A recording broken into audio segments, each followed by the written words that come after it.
Chapter 1 is called Tinsel's Scheme. So, a scheme is a big plan to maybe get something or to turn an idea into action. It's a fun way of saying plan. Today's episode is dedicated to my wonderful niece, Sarah. If we're ready, let's go ahead and start our read along with a big, deep breath.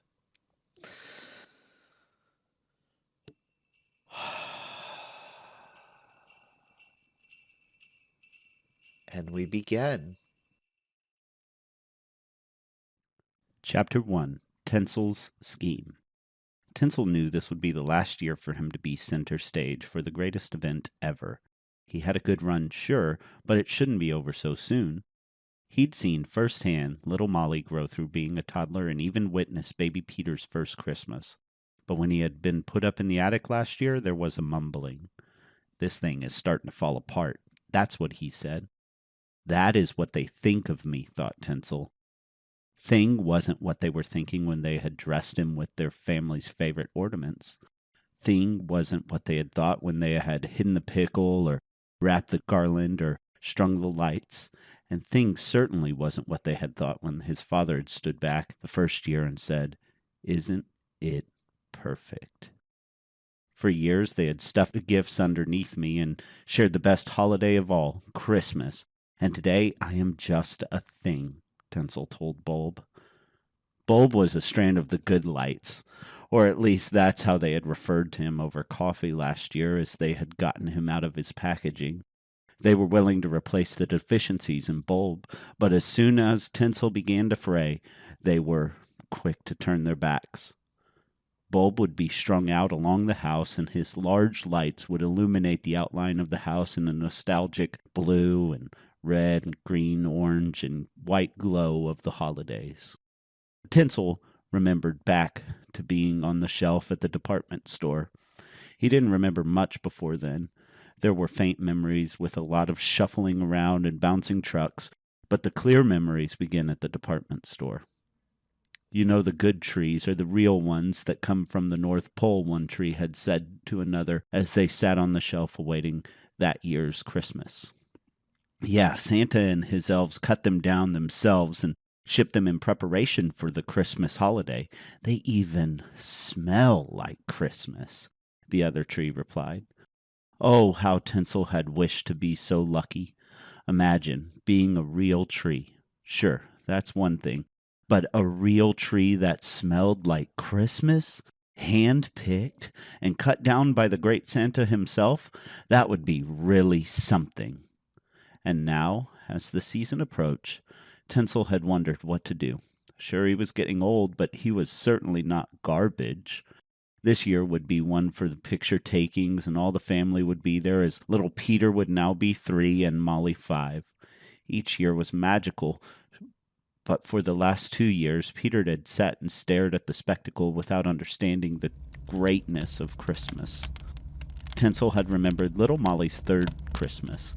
Peter was a newborn, so there was some obligatory pictures, but the sheer reverence that little Molly had when she rounded the corner from the hallway into the room was the whole reason Tinsel had been created. To think that he would not get to have that moment with Peter was more than he could bear. If they took Tinsel down this year, and he was not in his best showing, certainly, with this being the most important Christmas of their lives, they would get a new tree, and Tinsel knew it. He had heard some faint, muffled conversations coming through the floor of the attic over the past months. "We should buy a new tree," he caught at least. Bulb had reassured him that they were talking about a tree in the yard, but Tinsel wasn't so sure. "Do you plant trees in the winter?" Tinsel had wondered aloud. Tinsel may have been a tree, but he was not the kind you plant. Tinsel was more of a fold and fluff tree than a grow outside in the dirt kind of tree. Unsure of the specifics of botany and horticulture, Tinsel was left to wonder. Christmas was getting nearer. The weather had shifted outside and the attic was getting cooler. As the anticipation built, Tinsel tried to figure out what to do. One day, as Tinsel had been thinking about his options, a memory came rushing back. One of the sparkly silver trees that had been next to Tinsel on the display at the department store had been a curmudgeon, always babbling on about how she would only be trendy for 1, maybe 2 years, and then become tacky. Her words, not his. When I get tacky, she had said one day between being ogled by passerby, then I am going to go back to the North Pole and get a brand new finish. A brand new finish? What could that be? Tinsel assumed that a brand new finish was being recoated with new paint and repackaged to go back out into the world and enjoy Christmas with a new family. But now he wasn't so sure. Now that Tinsel had experienced a start, he couldn't help but thinking that a finish would be where the journey ends. His current finish would be to end in a disposal yard somewhere, or, if he were lucky, he would be set out in spring cleaning garage sale. That's what had happened to Ty. Ty was a state-of-the-art, fancy new T-Rex toy they had gotten for little Molly. She had been into dinosaurs that year, but for some reason didn't ever take a shine to Ty. Maybe it was his guttural roars that went off when you pushed the button on his back. Either way, Ty was passed over by Molly for playtime. Ty didn't even make it into the toy chest. A few months later, after the cold was gone and the rain was cleared, Tinsel had seen through the attic window that Ty had made it into the driveway with a neon sticker. Tinsel was sure that he had borne that sticker with pride to go to a new home where people would play with him. Maybe that was a new finish. Tinsel thought about that deeply. That finish had to be much better for Ty. He had never ever been played with. Tinsel could not imagine not having been set up in the front window of the beautiful home for Christmas. Or worse, being set up for Christmas and making little Molly cry when she had first seen him. That was the exact opposite of what his experience was. What everything's experience was supposed to be. The experience that Ty never got. Maybe, Tinsel thought aloud, it's time for my new finish. Tinsel couldn't wait for spring cleaning. That was not Tinsel. Tinsel was a doer, the type of tree that would stand a little taller and fluff his branches as he saw the family approaching that he wanted to go home with. After all, that's how he got put into the basket and made it home to Molly and Peters. This was a time for action. He could not bear the idea of sitting upstairs in the attic as a new tree was wheeled in and displayed for his time to shine.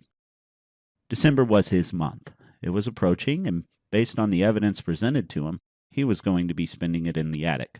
The thought was too much. Tinsel began to devise a plan. Trash came by every week. Hopping on the back of that huge truck, it had to be a massive truck as it made the whole house rattle as it drove by, would give him closer to the North Pole, he was sure. Tinsel did not have a map, but he figured he was pretty good with directions. I haven't gotten lost yet, he mused to Bulb as he was discussing the plan one stormy day. That's because you haven't gone anywhere, Bulb replied. Bulb is a naysayer anyway, thought Tinsel. And besides, what would he know about being overlooked? Bulb is the good kind. He wouldn't understand what it was like to be passed over. It is not like they were going to throw up some new fancy LED flashing lights and leave Bulb upstairs to spend Christmas alone while hearing all the joy being shared downstairs. Tinsel's plan began to hinge on the idea that the day before they started setting up Christmas decorations, he would come up to the attic and begin bringing everything down. The decorations would sit for a day or two, with Bulb always being the first thing to go up. If Tinsel could make a break for it and get outside, he would have a chance to wind up on the road on the way to the North Pole.